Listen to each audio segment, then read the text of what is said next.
JDS ಪಕ್ಷದ ವತಿಯಿಂದ ಇಡೀ ರಾಜ್ಯದಾದ್ಯಂತ ಕಪ್ಪು ಬಾವುಟವನ್ನು ಪ್ರದರ್ಶನ ಮಾಡೋದಷ್ಟೇ ಅಲ್ಲ, ಅವರ ಕಾರ್ಯಕ್ರಮಗಳಿಗೆ ಮುತ್ತಿಗೆಯನ್ನು ಹಾಕ್ತಿವಿ. ಹಗುರವಾಗಿ ಮಾತನಾಡಿದ್ರೆ ನಾವೇನೋ ಈ ರಾಜ್ಯದಲ್ಲಿ ಬಹಳ ಗೌರವ ಸಿಗುತ್ತೆ ಅಂತ ತಿಳ್ಕೊಂಡಿದ್ದೀರಿ. ನಾನು ಹೇಳ್ತಾ ಇದ್ದೇನೆ, ಇವತ್ತು ಸೋಷಿಯಲ್ ಮೀಡಿಯಾದಲ್ಲಿ ನೋಡಿ ನಿಮ್ಮ ಬಗ್ಗೆ ಯಾವ ರೀತಿ ಕ್ಯಾಕರಿಸಿ ಉಗಿತಾ ಇದ್ದಾರೆ ಅಂತ ಹೇಳ್ಬಿಟ್ಟು. ಕ್ಷಮೆ ಕೇಳಿದ್ರೆ ಇದಕ್ಕೆ ಪಶ್ಚಾತ್ತಾಪ ಅಲ್ಲ. ಈ ರಾಜ್ಯ ಸರ್ಕಾರಕ್ಕೆ ಏನಾದರೂ ಕನಿಷ್ಠ ಗೌರವ ಇದ್ರೆ, ಕನಿಷ್ಠ ಏನಾದರೂ ಮಾನ ಮರ್ಯಾದೆ ಇದ್ರೆ ಕೂಡಲೇ ಜಮೀರ್ ಅಹಮದ್ ಖಾನ್ ಅವ್ರನ್ನ ಸಚಿವ ಸಂಪುಟದಿಂದ ವಜಾ ಮಾಡಬೇಕು. ಜಮೀರ್ ಅವರೇ, ನೀವೇನು ಪದಬಳಕೆ ಬಳಸಿದಿರಲ್ಲ, ನಾವು ಓದಿರೋದು ಹೊಸಕೋಟೆ ಕಾಲೇಜಲ್ಲಿ, ನಮಗೂ ಇದಕ್ಕಿಂತ ಕೆಟ್ಟ ಪದ ಬಳಕೆ ಬಳಸ್ತಕ್ಕಂಥದ್ದು ನಮಗೂ ಬರ್ತದೆ. ಜಮೀರ್ ಅವರೇ, ನೀವೇನು ಹಿಂದೆ ವಿಧಾನಸೌಧಕ್ಕೆ ನಿಮ್ಮನ್ನ ಕುಮಾರಣ್ಣವ್ರ ಜೊತೆ ಹೋದಂತ ಒಂದು ಸಂದರ್ಭದಲ್ಲಿ ಮಾರ್ಷಲ್ಗಳು ನಿಮ್ಮನ್ನ ತಡಿತಾರೆ. ಆವತ್ತು ಕುಮಾರಣ್ಣವರು ಚಾಲೆಂಜ್ ಮಾಡಿ ಭಾರತ ವಿಧಾನಸಭೆ ಚುನಾವಣೆಯಲ್ಲಿ ಅವ್ರನ್ನ ವಿಧಾನಸಭೆಗೆ ಆರಿಸಿ ಕರ್ಕೊಂಡ್ ಬರ್ತೀನಿ ಅಂತೇಳಿ ಚಾಲೆಂಜ್ ಮಾಡಿ ಕರ್ಕೊಂಡ್ ಬಂದಿರತಕ್ಕಂಥದ್ದು. ಏನಿವತ್ತಿನ ದಿವಸ ಈ ಪ್ರತಿಭಟನೆಯನ್ನು ಹಮ್ಮಿಕೊಂಡಿರ್ತಕ್ಕಂಥ ಉದ್ದೇಶ ತಮ್ಗೆಲ್ಲ ಗೊತ್ತಿರ್ತಕ್ಕಂಥದ್ದು.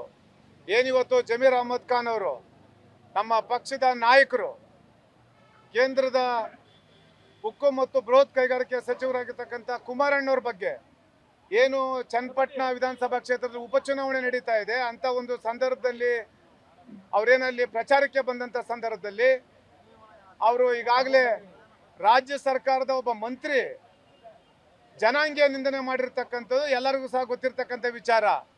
ಈಗಾಗಲೇ ಜಮೀರ್ ಅವರು ಏನು ನಿನ್ನೆ ಪ್ರಥಮ ಬಾರಿಗೆ ಈ ರೀತಿ ಮಾತನಾಡಿರ್ತಕ್ಕಂಥದ್ದಲ್ಲ, ಹಲವಾರು ಬಾರಿ ಈ ರಾಜ್ಯದ ಹಲವಾರು ನಾಯಕರುಗಳ ಬಗ್ಗೆ, ಈ ರಾಜ್ಯದಲ್ಲಿ ಮುಖ್ಯಮಂತ್ರಿಗಳಾಗಿ ಕೆಲಸ ಮಾಡಿರ್ತಕ್ಕಂಥವ್ರ ಬಗ್ಗೆ ಬಹಳಷ್ಟು ಹಗುರವಾಗಿ ಮಾತನಾಡಿರ್ತಕ್ಕಂಥದ್ದು ತಮಗೆಲ್ಲ ಗೊತ್ತಿದೆ.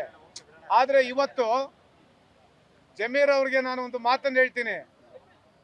ಜಮೀರ್ ಅವರೇನು ಇಡೀ ಅಲ್ಪಸಂಖ್ಯಾತ ಸಮುದಾಯದ ಸರ್ವೋಚ್ಚ ನಾಯಕರೇನಲ್ಲ. ಇವತ್ತು ನಾನು ಈಗಾಗಲೇ ಹೇಳ್ತಾ ಇದ್ದೆ, ಇವತ್ತು ಸೋಷಿಯಲ್ ಮೀಡಿಯಾದಲ್ಲಿ ನೋಡಿ ಎಲ್ಲ ಅಲ್ಪಸಂಖ್ಯಾತ ಯುವಕರು ಸೋಷಿಯಲ್ ಮೀಡಿಯಾದಲ್ಲಿ ಇವತ್ತು ಅವ್ರನ್ನ ಮತ್ತೆ ಅವ್ರ ಮನೆಯವ್ರ ಬಗ್ಗೆ, ಅವ್ರ ಮಗನ ಬಗ್ಗೆ ಯಾವ ರೀತಿ ಕೆಟ್ಟ ಕಾಮೆಂಟ್ ಮಾಡಿದ್ದಾರೆ ಅಂತೇಳಿ ಈಗ ತಾನೇ ಸೋಷಿಯಲ್ ಮೀಡಿಯಾದಲ್ಲಿ ತೋರಿಸ್ತಾ ಇದ್ರು. ಆದರೆ ಜಮೀರ್ ಅವರೇ, ನೀವೇನು ಹಿಂದೆ ವಿಧಾನಸೌಧಕ್ಕೆ ನಿಮ್ಮನ್ನ ಕುಮಾರಣ್ಣವ್ರ ಜೊತೆ ಹೋದಂಥ ಒಂದು ಸಂದರ್ಭದಲ್ಲಿ ಮಾರ್ಷಲ್ಗಳು ನಿಮ್ಮನ್ನ ತಡಿತಾರೆ. ಆವತ್ತು ಕುಮಾರಣ್ಣವರು ಚಾಲೆಂಜ್ ಮಾಡಿ ಭಾರತ ವಿಧಾನಸಭೆ ಚುನಾವಣೆಯಲ್ಲಿ ಅವ್ರನ್ನ ವಿಧಾನಸಭೆಗೆ ಆರಿಸಿ ಕರ್ಕೊಂಡ್ ಬರ್ತೀನಿ ಅಂತೇಳಿ ಚಾಲೆಂಜ್ ಮಾಡಿ ಕರ್ಕೊಂಡ್ ಬಂದಿರತಕ್ಕಂಥದ್ದು. ಅದಾದ್ಮೇಲೆ ಇದೇ ಪೂಜ್ಯ ದೇವೇಗೌಡರು ಸಾಹೇಬರು ದರಿದ್ರ ನಾರಾಯಣ ರ್ಯಾಲಿ ಅಂತೇಳಿ ಮಾಡಿ ಅವ್ರನ್ನ ಯಾವ ರೀತಿ ಮನೆ ಮನೆಗೂ ಹೋಗಿ, ನಾನು ನಿಮ್ಮ ದೇವೇಗೌಡಾಜಿ ಬಂದಿದ್ದೀನಿ, ನನಗೆ ಒಂದು ಮತ ಭಿಕ್ಷೆ ಕೊಡಿ ಅಂತೇಳಿ ಪ್ರತಿಯೊಂದು ಮನೆಗೂ ಹೋಗಿ ದರಿದ್ರ ನಾರಾಯಣ ರ್ಯಾಲಿ ಮಾಡಿ ಇವ್ರನ್ನ ಚುನಾಯಿತರಾಗಿ ಆರಿಸಿ ಕರ್ಕೊಂಡ್ ಬಂದಿರತಕ್ಕಂಥದ್ದು ಇದೇ ಪೂಜ್ಯ ದೇವೇಗೌಡರು ಸಾಹೇಬರು, ಕುಮಾರಣ್ಣವರು.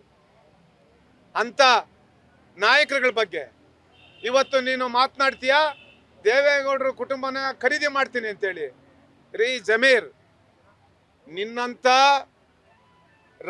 ಎಷ್ಟೋ ಜನ ದೇವೇಗೌಡರು ಕುಟುಂಬದವ್ರ ಬಗ್ಗೆ ಮಾತನಾಡಿ ಇತ್ತೀಚೆಗೆ ಏನಪ್ಪ ಆಗಿದೆ ಫ್ಯಾಷನ್ ಅಂತಂದ್ರೆ, ಯಾರಾದರೂ ಒಬ್ರು ಈ ರಾಜ್ಯದಲ್ಲಿ ಏನಾದರೂ ಒಂದು ಮಾತು ಅಂತ ಬಂದಂಥ ಸಂದರ್ಭದಲ್ಲಿ ಪೂಜ್ಯ ದೇವೇಗೌಡರು ಸಾಹೇಬ್ರ ಬಗ್ಗೆ ಇರ್ಬೋದು, ಕುಮಾರಣ್ಣವ್ರ ಬಗ್ಗೆ ಇರ್ಬೋದು, ಹಗುರವಾಗಿ ಮಾತನಾಡಿದ್ರೆ ನಾವೇನೋ ಈ ರಾಜ್ಯದಲ್ಲಿ ಬಹಳ ಗೌರವ ಸಿಗುತ್ತೆ ಅಂತ ತಿಳ್ಕೊಂಡಿದ್ದೀರಿ. ನಾನು ಹೇಳ್ತಾ ಇದ್ದೇನೆ, ಇವತ್ತು ಸೋಷಿಯಲ್ ಮೀಡಿಯಾದಲ್ಲಿ ನೋಡಿ ನಿಮ್ಮ ಬಗ್ಗೆ ಯಾವ ರೀತಿ ಕ್ಯಾಕರಿಸಿ ಉಗಿತಾ ಇದ್ದಾರೆ ಅಂತ ಹೇಳ್ಬಿಟ್ಟು.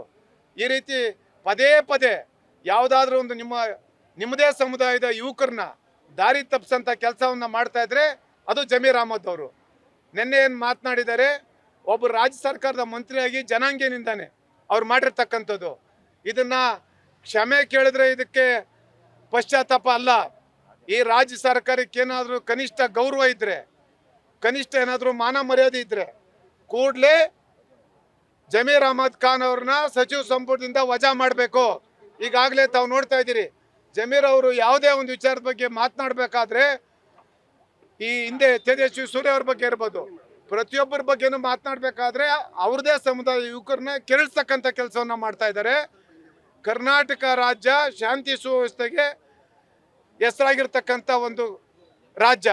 ಆದರೆ ಇಂಥ ಒಬ್ಬ ಕಿಡಿಗೇಡಿಯನ್ನ ಸಚಿವ ಸಂಪುಟದಲ್ಲಿ ಇಟ್ಕೊಂಡು ಶಾಂತಿ ಸುವ್ಯವಸ್ಥೆ ಹಾಳಾಗೋದು ಅಷ್ಟೇ ಅಲ್ಲ, ರಾಜ್ಯದ ಯುವಕರನ್ನ ಕೆರಳಿಸ್ತಕ್ಕಂಥ ಕೆಲಸ.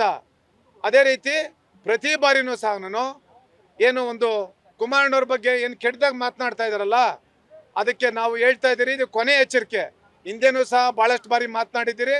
ಕೂಡಲೇ ಏನಾದರೂ ಅವರು ಸಚಿವ ಸಂಪುಟದಿಂದ ಈ ರಾಜ್ಯ ಸರ್ಕಾರ ವಜಾಗೊಳಿಸಲಿಲ್ಲ ಅಂತಂದರೆ ಜಮೀರ್ ಅವರು ಎಲ್ಲೇ ಬಂದರೂ ಸಹ ನಾನು JDS ಪಕ್ಷದ ವತಿಯಿಂದ ಇಡೀ ರಾಜ್ಯದಾದ್ಯಂತ ಕಪ್ಪು ಬಾವುಟವನ್ನು ಪ್ರದರ್ಶನ ಮಾಡೋದಷ್ಟೇ ಅಲ್ಲ, ಅವರ ಕಾರ್ಯಕ್ರಮಗಳಿಗೆ ಮುತ್ತಿಗೆಯನ್ನು ಹಾಕ್ತೀವಿ.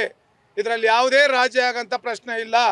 ಹಾಗಾಗಿ ರಾಜ್ಯ ಸರ್ಕಾರಕ್ಕೆ ಕೇಂದ್ರದ ರಾಹುಲ್ ಗಾಂಧಿ ಅವರು ಏನು ಇವತ್ತಿದ್ದಾರೆ, ಮಲ್ಲಿಕಾರ್ಜುನ್ ಖರ್ಗೆ ಸಾಹೇಬ್ರು ಏನಿದ್ದಾರೆ, ಕೂಡಲೇ ಅವ್ರನ್ನ ಸಚಿವ ಸಂಪುಟದಿಂದ ವಜಾ ಮಾಡಬೇಕು ಅಂತೇಳಿ ನಾನು ಆಗ್ರಹ ಮಾಡ್ತಾ ಇದ್ದೀನಿ. ಜಮೀರ್ ಅವ್ರು ಹೇಳ್ತಾ ಇದ್ದಾರಲ್ಲ, ನಮಗೂ ಅವರಷ್ಟೇ ಕೆಟ್ಟದಾಗಿ ಮಾತನಾಡ್ತಕ್ಕಂಥದ್ದು ಬರ್ತದೆ, ಏಕವಚನದಲ್ಲಿ ಮಾತನಾಡ್ತಕ್ಕಂಥದ್ದು ಬರ್ತದೆ. ಆದರೆ ಅದು ಸಭ್ಯತೆ ಅಲ್ಲ ಅಂತೇಳಿ ಗೌರವಯುತವಾಗಿ ಮಾತನಾಡ್ತಾ ಇದ್ದೀವಿ. ಜಮೀರ್ ಅವರೇ, ನೀವೇನು ಪದಬಳಕೆ ಬಳಸಿದ್ದೀರಲ್ಲ, ನಾವು ಓದಿರೋದು ಹೊಸಕೋಟೆ ಕಾಲೇಜಲ್ಲಿ, ನಮಗೂ ಇದಕ್ಕಿಂತ ಕೆಟ್ಟ ಪದ ಬಳಕೆ ಬಳಸ್ತಕ್ಕಂಥದ್ದು ನಮಗೂ ಬರ್ತದೆ. ಆದರೆ ಅದು ನಮ್ಮ ಸಂಸ್ಕೃತಿ ಅಲ್ಲ ಅಂತೇಳಿ, ನಿಮ್ಮಷ್ಟು ಕೀಳ್ಮಟ್ಟಕ್ಕೆ ಕೆಳಮಟ್ಟಕ್ಕೆ ನಾವು ಇಳಿಬಾರ್ದು ಅಂತೇಳಿ ಒಬ್ಬ ಜಿಲ್ಲಾ ಘಟಕದ ಅಧ್ಯಕ್ಷನಾಗಿ ನಿಮಗೆ ನಾವು ರಾಜ್ಯ ಸಚಿವ ಸಂಪುಟದಿಂದ ವಜಾ ಮಾಡಬೇಕಂತ ಆಗ್ರಹ ಪಡಿಸ್ತಾ ಇದ್ದೀರಿ.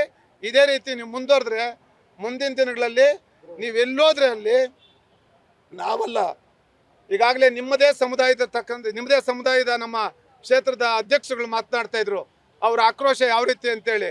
ಅವರ ಆಕ್ರೋಶಕ್ಕೆ ನೀವು ಗುರಿ ಆಗ್ತೀರಿ ಅಂತೇಳಿ ನಾನು ಈ ಸಂದರ್ಭದಲ್ಲಿ ಹೇಳಕ್ಕೆ ಇಷ್ಟಪಡ್ತೀನಿ. Beat plus Karnataka.